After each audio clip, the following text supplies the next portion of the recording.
Every country of the globe has its ghosts and haunted sites, but nowhere is the spirit population greater than in Britain.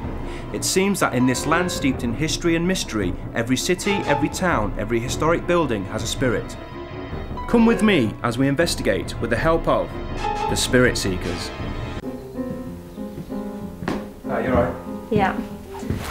Just setting up another trigger object with marbles. Putting the marbles on top of some talc, so we'll see if there's been any movement in the morning. Okay, excellent. I've got to go and try and find Rachel now. She's had a lot of experiences here, so I'll do that and I'll catch up with you later, okay? Right, brilliant. Right.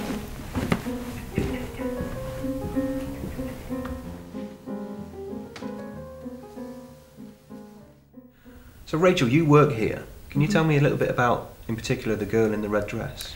Right, I was walking down the corridor one day towards the Chinese room and heard some noises, and as I walked in I saw a little girl in there with a red dress on, quite startling, and I know there's been noises of a little girl by numerous people playing, skipping, talking, crying down that same corridor, and I have actually heard that myself as well, which was one day I was in the office downstairs and I could actually hear well, actually it was children, not just one girl, running across the landing, and I just thought there was somebody here. I didn't think there was anything spooky about it at all, and went upstairs and Jane was up there and said, "Did you hear that?" She said, "Yeah, I heard something."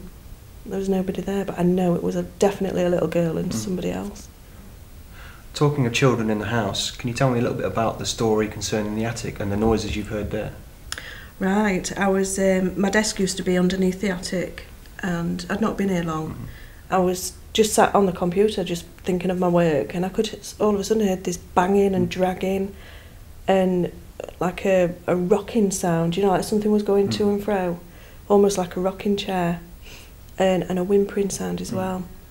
And I didn't know anything about this supposedly little boy that was supposed to be up there.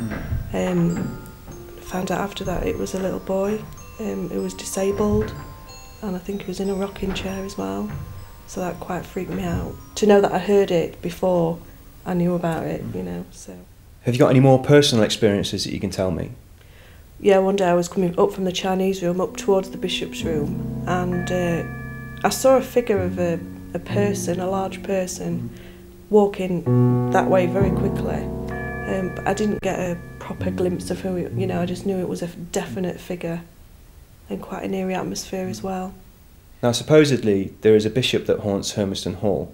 Do you think that this was the bishop that you saw?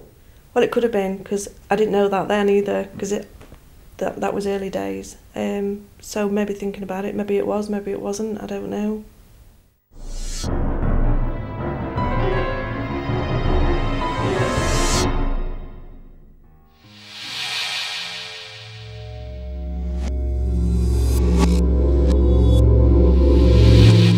Okay girls, we've got the hall to ourselves. The people that don't need to be here have gone, so let's go and do some investigating. Right, the first vigil I want is Debbie and Jane in the attic area. Right.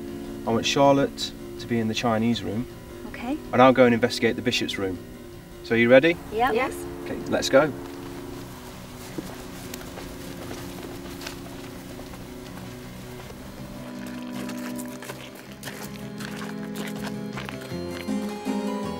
Before we packed away our equipment, we went to see if any of the trigger objects had moved. The marbles hadn't moved in the Chinese room, neither had the toy car in the attic, and unfortunately there were no trails in the powder in the bishop's room.